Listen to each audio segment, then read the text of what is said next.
Chef പിള്ളയുടെ easy chicken റെസിപ്പിയാണ്. ഒരു തവയിൽ കുറച്ച് വെളിച്ചെണ്ണ ഒഴിച്ചിട്ട് അതിൽ ചെറിയ ഉള്ളി, വെളുത്തുള്ളി, ഇഞ്ചി ഇവ ഇട്ടിട്ട് നന്നായിട്ടൊന്ന് വഴറ്റുക. ഉള്ളി ഒന്ന് നന്നായിട്ട് വാടുന്ന വരെ വഴറ്റണം.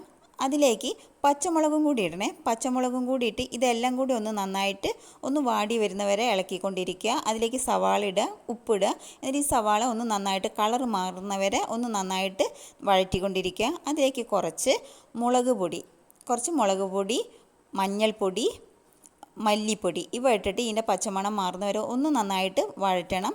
എന്നിട്ട് ചെറിയ കഷ്ണങ്ങളാക്കിയിട്ട് അരിഞ്ഞ് വെച്ചിരിക്കുന്ന ചിക്കൻ അതിലേക്കിടുക. ചിക്കൻ ഇട്ടിട്ട് അതിലിട്ടിട്ട് നന്നായിട്ട് ചിക്കൻ മസാല പിടിക്കുന്ന വിധത്തിൽ നന്നായിട്ട് വഴറ്റിയിട്ട് അതിൻ്റെ അകത്തേക്ക് അരിഞ്ഞു വെച്ചിരിക്കുന്ന ഉരുളക്കിഴങ്ങിൻ്റെ കഷ്ണങ്ങളിടുക.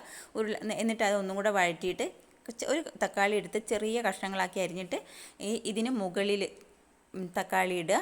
തക്കാളി ഇട്ട് കഴിഞ്ഞിട്ടുണ്ടെങ്കിൽ പിന്നീട് അത് ഇളക്കാൻ പാടില്ല. ഇളക്കിയിട്ടുണ്ടെങ്കിൽ തക്കാളി പെട്ടെന്ന് വേവില്ല. ഇതുവരെ വെള്ളം ഒഴിക്കുന്നില്ല. ഇതിൽ അടച്ച് വെച്ചിട്ട് വേവിക്കുകയാണ് ചെയ്യുന്നത്.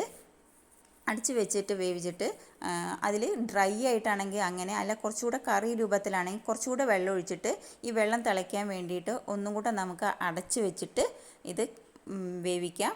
അതിന് ശേഷം നാളികേരപ്പാൽ എടുത്തിട്ട് അതിൽ കുറച്ച് നാളികേരപ്പാലും കൂടെ ഒഴിക്കുക. എന്നിട്ട് ഒന്നും കൂടെ ഒന്നത് വഴറ്റിയതിന് ശേഷം കുറച്ച് കുരുമുളക് പൊടി ഇടുക. കുരുമുളക് പൊടി പിന്നീട് കുറച്ചൊരു ഗരം മസാല പൊടിയും കൂടി ഇട്ടിട്ട് ഒന്നുകൂടെ വഴറ്റുക.